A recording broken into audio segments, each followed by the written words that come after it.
نحمده ونصلي ونسلم على رسوله الكريم أما بعد فأعوذ بالله من الشيطان الرجيم بسم الله الرحمن الرحيم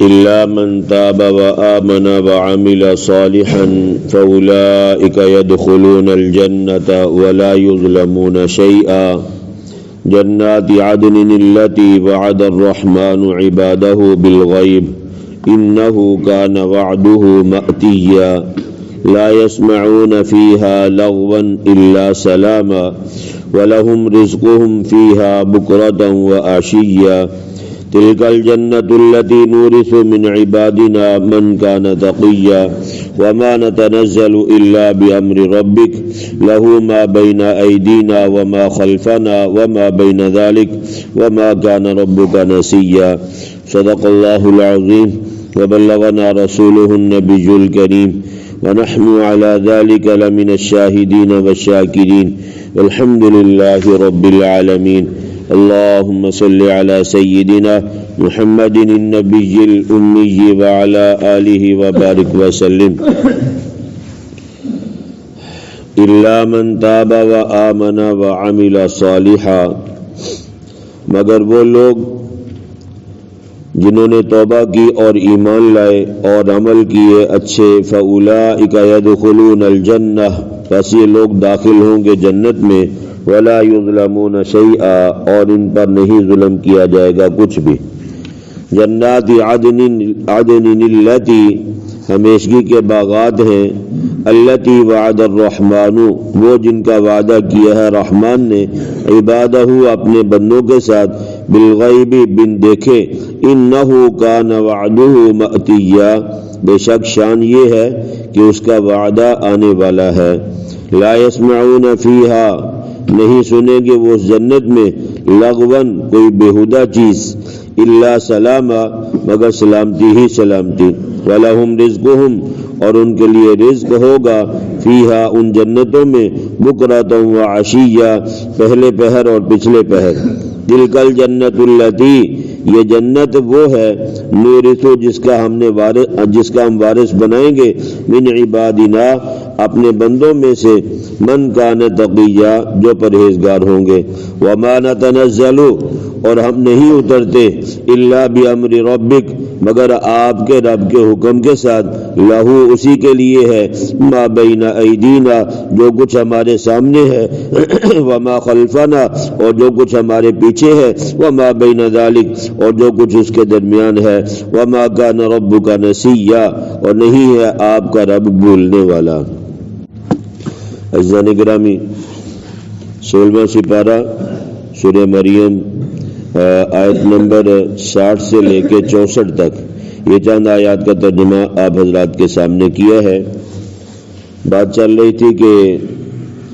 اللہ تبارک و تعالیٰ نے نبیوں کو بھیجا انہوں نے آ کے دنیا میں اللہ کا تعارف کروایا اور ان کے جانے کے بعد ان کے جانشینوں میں اللہ فرما رہے کہ نااہل لوگ ان کے جانشین بنے اور نااہل لوگوں نے نمازوں کو ضائع کیا اور دیگر اللہ تعالیٰ کے احکامات کو بلایا اور اپنی خواہشات کی پیروی کی تو اس لیے وہ اللہ تبارک و تعالیٰ کو ناراض کر کے چلے گئے تو فرمایا کہ اگر کسی نے غلطی کی ہے گناہ کیا ہے خطا کی ہے تو پھر یہ ہے کہ اس کے بعد توبہ کر لے الا من تاب وآمن وعمل صالحا فرمایا کہ جو غلطیاں ہوئی ہیں تو فرمایا مگر جس نے توبہ کی وہ بچ جائے گا گناہ کیے ہیں غلطیاں کی ہیں نمازوں کو ضائع کیا دیگر حقوق بھی ذمہ پر باقی ہیں فرمایا اگر وہ توبہ کر لیتا ہے تو اللہ تبارک و تعالیٰ اس کو کیا کرے گا بھائی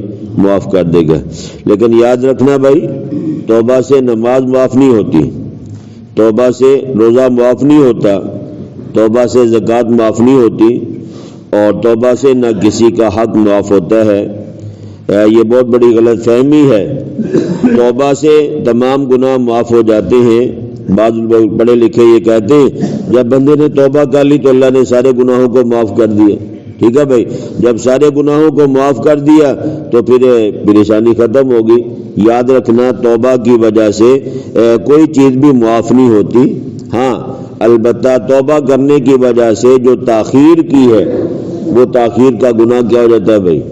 معاف ہو جاتا ہے. نماز آج پڑھنی تھی، آج نہیں پڑھی، کل پڑھ رہا ہے، قضا کر کے پڑھ رہا ہے، تو یہ قضا کر کے دیر سے جو پڑھی ہے توبہ سے یہ گناہ تو معاف ہو جائے گا. نماز اس وقت تک معاف نہیں ہوگی جب تک نماز کی قضا نہیں کرے گا. بات سمجھ نہیں بھائی؟ روزہ اس وقت تک معاف نہیں ہے جب تک روزے کی قضا کر کے دوبارہ روزہ نہیں رکھ لیتا. تاخیر کی وجہ سے جو اس نے تاخیر کی ہے یہ تاخیر اللہ تبارک و تعالی توبہ کی وجہ سے معاف فرما دیتے ہیں. باقی زکوٰۃ اگر ذمے پہ باقی ہے جب تک دے گا نہیں اس وقت تک جان نہیں چھوٹے گی. ٹھیک ہے بھائی؟ اسی طرح نمازیں ہیں ذمے پہ باقی ہے، توبہ کرتا رہے، توبہ سے دیر کر کے جو پڑھی وہ تو معاف ہو جائیں گی، لیکن یہ کہ اگر نہیں پڑھی صرف توبہ کی ہے تو نماز کبھی بھی معاف نہیں ہوتی جب تک اس کو ادا نہ کر لیا جائے. تو نماز کی قضا کون سے وقت میں جائز ہے اور کون سے وقتوں میں نہیں ہے؟ تو 3 وقتوں کے علاوہ جس وقت چاہے نماز کی قضا کر سکتا ہے. طلوع آفتاب کے وقت، اسی طرح غروب آفتاب کے وقت، اور تیسرے نمبر پہ زوال کے وقت. یہ 3 وقت ایسے ہیں کہ اس میں نماز نہیں پڑھ سکتا.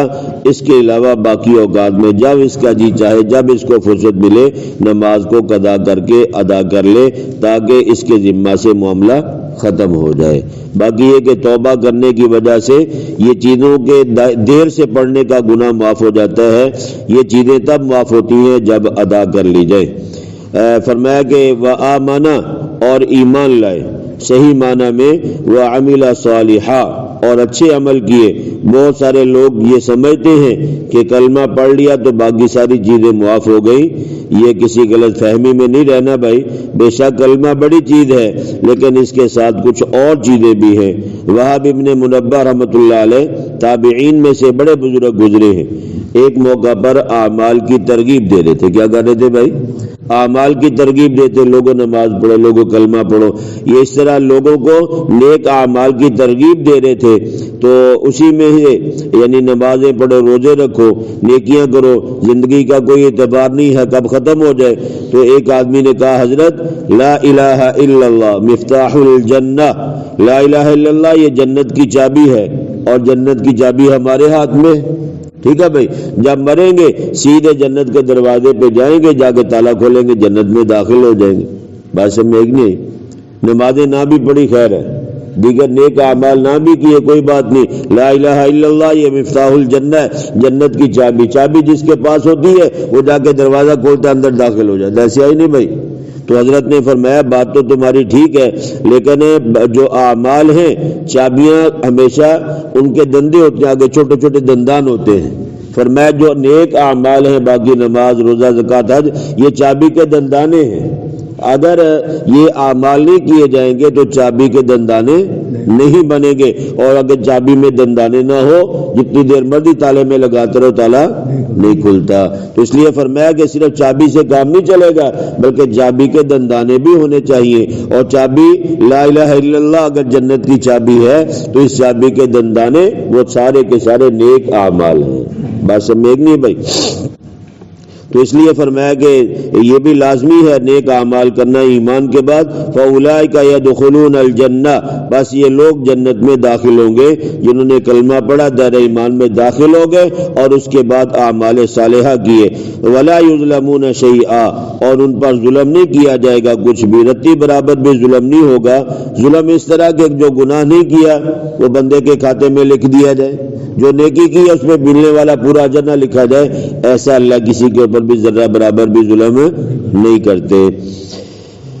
فرمایا کہ جنات عدن اللاتی، فرمایا یہ ہمیشگی کے باغات ہیں. مطلب یہ کہ ان کے پھل ہمیشہ رہیں گے. سال کے 12 مہینے، سال کے 12 مہینے جنت کے باغات کے پھل ختم نہیں. حکولھا دائم، فرمایا پھل ہمیشہ لگے ہوں گے، دانا توڑے گا فوراً نیا لگ جائے گا. لا مقطوعۃ ولا ممنوعہ، سورہ واقعہ ہے. نہ ختم ہونے میں آئیں گے اور نہ ہی ان میں کوئی رکاوٹ ہوگی، نہ کمی ہوگی، بلکہ وہ ہمیشہ ہمیشہ باقی رہیں گے. سدا بہار پھل ہیں، سدا بہار باغات ہیں، اس میں موسم کا کوئی کردار نہیں ہوگا. تو میں التی وعد الرحمن عبادہ، وہ جن کا وعدہ کیا ہے رحمان نے اپنے بندوں کے ساتھ، بالغیب بن دیکھے، نہ بندوں نے اللہ کو دیکھا ہے نہ بندوں نے اللہ کی جنت کو دیکھا ہے۔ غیب کے سودے ہیں، جیسے اللہ پر ایمان لے آئے ویسے ہی اللہ نے جو جنت مہمان خانہ ایمان والے اعمال صالحہ کرنے والوں کے لیے تیار کر رکھا ہے، اس کو بھی بندے بن مانگ دیکھے ہی کیا کرتے ہیں بھائی؟ ایمان لاتے ہیں کہ اللہ تو بھی ہے، اللہ تیرے سارے وعدے کیا ہیں؟ سچے ہیں، تیری جنت بھی ہے تیری دوزخ بھی ہے۔ فرمایا کہ انہو کان وعدہ مأتیہ، بے شک رب کا وعدہ آنے والا ہے۔ مأتیہ عطا یأتی سے مفعول کا صیغہ ہے اور فاعل کے معنی میں ہے، مطلب یہ کہ اللہ کا وعدہ آنے والا ہے، جنت بھی ہے دوزخ بھی ہے، صرف دو آنکھیں بند ہونے کی دیر ہے، جیسے ہی آنکھیں بند ہوگی جنت بھی آنکھوں کے سامنے اور دوزخ بھی آنکھوں کے سامنے ہے۔ تو یہ صرف اتنی دیر ہے جب تک بندہ مر نہیں جاتا۔ لا یسمعون فیہا لغوا، نہیں سنیں گے وہ ان جنتوں میں کوئی بیہودہ چیز، نہ جھوٹ ہے نہ غیبت ہے نہ گالی ہے نہ کسی قسم کی دل آزاری ہے، الا سلاما، مگر سلامتی ہی سلامتی ہوگی۔ تحیتہم فیہا سلام، جنتی آپس میں سلام کریں گے، فرشتے بھی سلام کریں گے، سلام قولا من رب الرحیم۔ اور سورہ یاسین میں اللہ فرماتے ہیں رب تعالیٰ کی طرف سے بھی سلام ہوگا کہ اے میرے بندو میری طرف سے تم پر سلام ہو۔ وہ سلامتی کا مقام ہی ہے، اللہ پاک ہم سب کو نصیب فرمائے۔ وَلَهُمْ رِزْقُهُمْ فِيهَا بُكْرَةً وَعَشِيًّا، اور ان کے لیے رزق ہوگا ان جنتوں میں پہلے پہر بھی اور پچھلے پہر بھی، چونکہ لوگ عادتاً دو وقت کھانا کھاتے ہیں اس لیے صبح اور شام کا ذکر فرمایا ہے، اور اگر اس کے علاوہ بھی کوئی کھانا چاہے گا تو پابندی نہیں ہے، اس کے علاوہ بھی اگر کوئی کھانا چاہے جب چاہے جو چاہے، بندے کے اوپر کوئی پابندی نہیں ہے۔ سورہ قاف آیت نمبر 35 میں ہے لہم ما یشاؤون فیہا، ان کے لیے وہ ہوگا جو چاہیں گے اس میں، یعنی جنت میں جو چاہیں گے جس وقت چاہیں گے جیسا چاہیں گے اللہ تبارک و تعالیٰ کی طرف سے وہ جنتیوں کو سب کچھ ملے گا۔ تلک الجنت التی نورث، یہ جنت ہے جس کا ہم وارث بنائیں گے، من عبادنا، اپنے بندوں میں سے، من کان تقیہ، اس کو جو پرہیزگار ہوگا، جو متقی ہوگا، جو اللہ کا نافرمان نہیں ہوگا، اللہ تبارک و تعالیٰ اس کو جنت کا وارث بنائیں گے۔ اور اگر اعمال کے اندر کمی ہے تو پھر معاملہ کیا ہوگا بھائی؟ خراب ہو سکتا ہے۔ اگلی آیت مبارکہ میں اللہ تعالیٰ نے بے شمار فرشتے پیدا فرمائے، اکثر فرشتوں کی ڈیوٹیاں بھی لگی ہیں، اور کچھ فرشتے ایسے ہیں کہ جو اللہ اللہ ہی کرتے ہیں، ان کی ڈیوٹی تم نے اللہ اللہ کرنی ہے، ذکر اذکار کرنا ہے۔ تو جو فرشتہ جس کی وہ ڈیوٹی ہے وہ اسی کو پورا کر رہا ہے۔ جبرائیل امین وہی لے کے آتے ہیں اور اسرائیل علیہ السلام لوگوں کی جان نکالتے ہیں، اسرافیل علیہ السلام ہواؤں کے اوپر مامور ہیں، اسرافیل علیہ السلام سور میں پھونکیں گے۔ اسی طرح یعنی مختلف فرشتوں کی مختلف ڈیوٹی ہیں، اور سارے کے سارے اللہ تبارک و تعالیٰ کے حکم کے پابند ہیں۔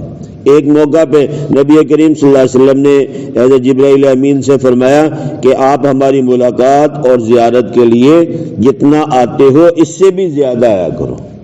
ایک بندہ بار بار آپ کے پاس آتا ہے نا بھائی، تو اس کے ساتھ طبی طور پہ لگاؤ پیدا ہو جاتا ہے، محبت ہو جاتی ہے، اور خاص طور پہ وہ لوگ کہ جن کے ساتھ محبت اللہ کے لیے کی جائے، علماء اہل اللہ صلحاء، آپ کے جو قریبی لوگ ہیں ان کے ساتھ آپ کی جو محبت ہے وہ بغیر کسی لالچ اور مفاد کے ہے، ایسے لوگوں کے پاس بار بار جانے کو جی چاہتا ہے۔ تو نبی کریم صلی اللہ علیہ وسلم نے حضرت جبرائیل امین سے فرمایا کہ جتنی مرتبہ تم دن میں آتے ہو اس سے زیادہ میری ملاقات کے لیے آیا کرو، مجھے تسکین ملتی ہے، سکون ملتا ہے۔ تو حضرت جبرائیل امین نے کہ یہ بات کہی کہ یا رسول اللہ ہم اپنی مرضی سے نہیں آتے، ہماری مرضی نہیں چلتی، ہماری مرضی نہیں چلتی، میں اپنی مرضی سے آپ کے پاس نہیں آ سکتا۔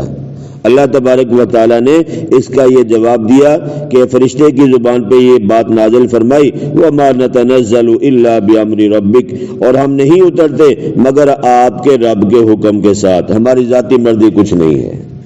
ٹھیک ہے بھائی، یہاں بتانا یہ مقصود ہے کہ اختیارات سارے کے سارے میرے اللہ کے پاس ہیں، معاملات میں مسائل میں اللہ کا نبی بھی اللہ کے حکم کا پابند ہے۔